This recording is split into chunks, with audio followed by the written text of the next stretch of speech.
علامہ اقبال کی نظم پرندے کی فریاد، جو ایک پرندے کی زبانی آزادی اور فطرت کی خوبصورتی کے کھو جانے پر افسوس کا اظہار کرتی ہے۔ اس نظم میں علامہ اقبال نے پرندے کو علامتی طور پر استعمال کیا ہے تاکہ انسان کی آزادی، معصومیت اور فطرت سے قربت کے اس زیاں کو بیان کیا جائے۔ آئیے ان تینوں اشعار کی تشریح کریں۔ آتا ہے یاد مجھ کو گزرا ہوا زمانہ، وہ باغ کی بہاریں، وہ سب کا چہچہانا۔ اس شعر میں پرندہ اپنے ماضی کو یاد کرتا ہے جب وہ آزاد تھا اور فطرت کے حسین ماحول میں رہتا تھا۔ گزرا ہوا زمانہ سے مراد وہ وقت ہے جب پرندہ اپنی فطری حالت میں تھا، جب باغات بہار سے بھرے ہوئے تھے اور تمام پرندے مل کر چہچہاتے تھے۔ یہاں باغ کی بہاریں فطرت کی خوبصورتی اور زندگی کی سادگی کی علامت ہے، جبکہ سب کا چہچہانا پرندوں کی اجتماعیت اور خوشی کا اظہار کرتا ہے۔ یہ شعر انسان کے اس دور کی طرف اشارہ کرتا ہے جب وہ فطرت کے قریب تھا اور مادی دنیا کے قید سے آزاد تھا۔ دوسرا شعر، آزادیاں کہاں وہ اب اپنے گھونسلے کی، آزادیاں کہاں وہ اب اپنے گھونسلے کی، اپنی خوشی سے آنا، اپنی خوشی سے جانا۔ اس میں پرندہ اپنی کھوئی ہوئی آزادی پر افسوس کرتا ہے۔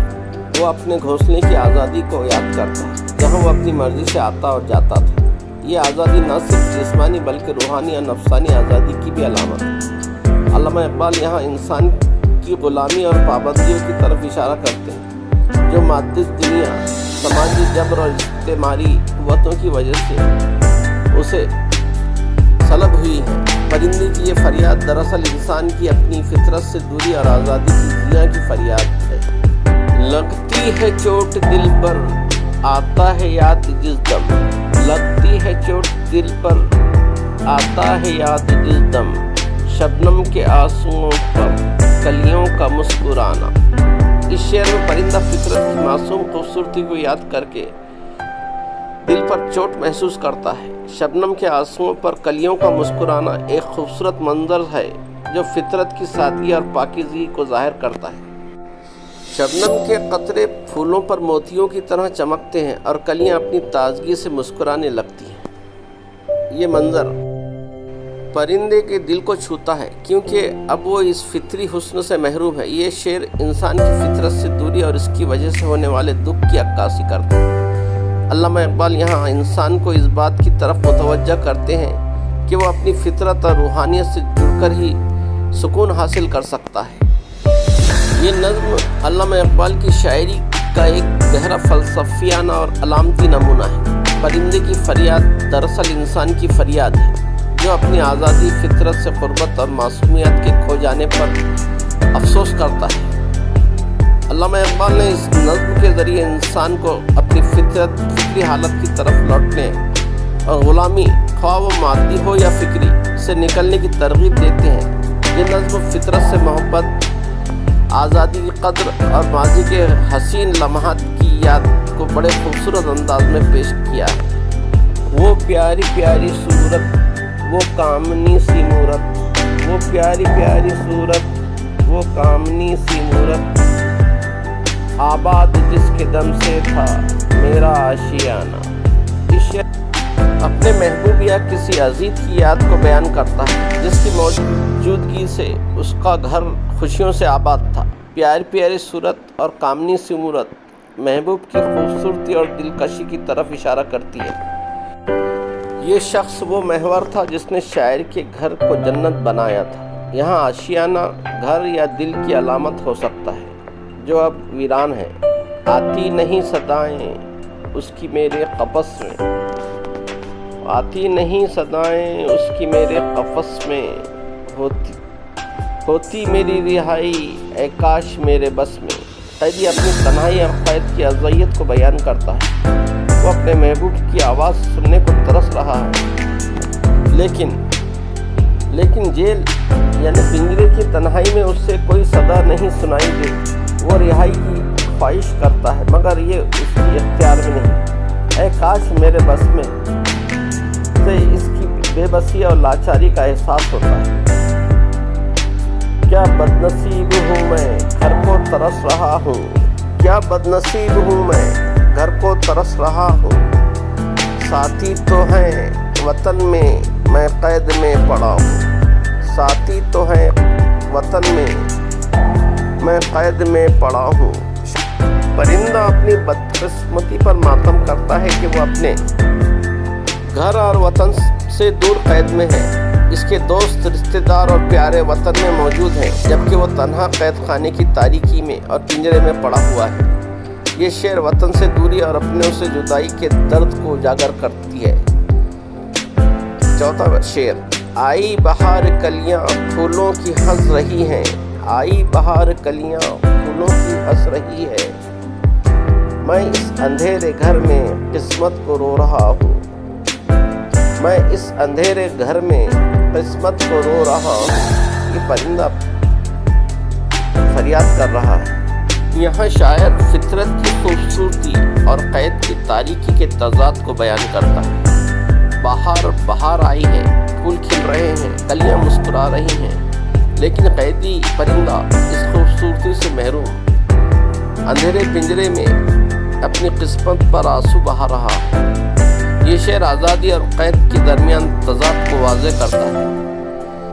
اس قید کا الہی دکھڑا کسے سناؤں، اس قید کا الہی دکھڑا کسے سناؤں، ڈر ہے یہیں قفس میں غم سے مر نہ جاؤں، ڈر ہے یہیں قفس میں یعنی پنجرے میں غم سے مر نہ جاؤں۔ پرندہ قیدی اپنے دکھ کو خدا سے شکوہ کرتا ہے کہ اس کا درد کسے سناؤں۔ وہ اپنی تکلیف کو بیان کرنے سے عاجز ہے اور اسے ڈر ہے کہ کہیں یہ غم اسے ہلاک نہ کر دے۔ یہ شعر قید کی شدت اور اس کی نفسیاتی اثرات کو ظاہر کرتا ہے۔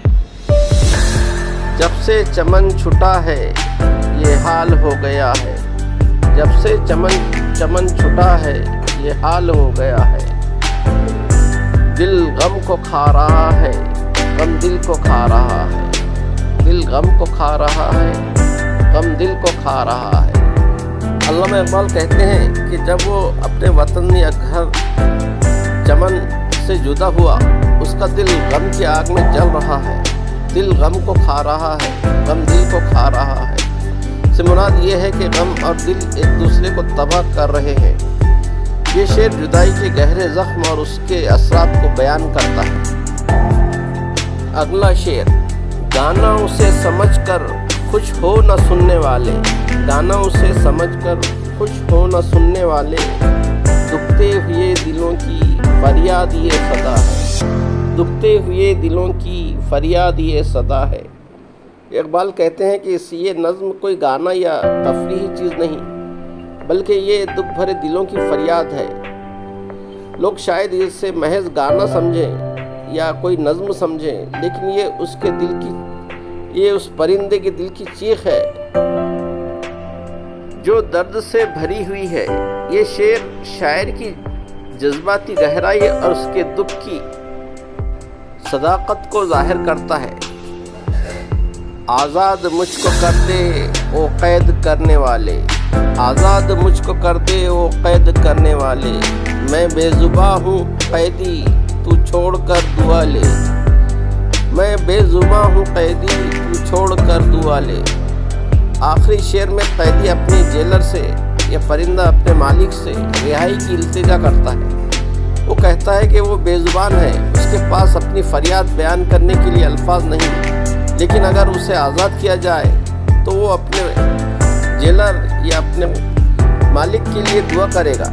یہ شعر قیدی کی بے بسی اور امید کے توازن کو دکھاتا ہے۔ علامہ اقبال کی یہ نظم جدائی اور آزادی کی خواہش کے موضوع پر مبنی ہے۔ شاعر نے قید کی تکلیف، وطن اور محبوب سے دوری کے درد اور فطرت کی خوبصورتی سے محرومی کو بڑی خوبصورتی سے بیان کیا ہے۔ نظم کا مرکزی کردار ایک قیدی پرندہ ہے جو نہ صرف جسمانی طور پر قید ہے بلکہ نفسیاتی طور پر بھی غموں کی زنجیروں میں جکڑا ہوا ہے۔ نظم میں استعاروں مثلاً قفس، چمن، آشیانہ اور تشبیہات کا خوبصورت استعمال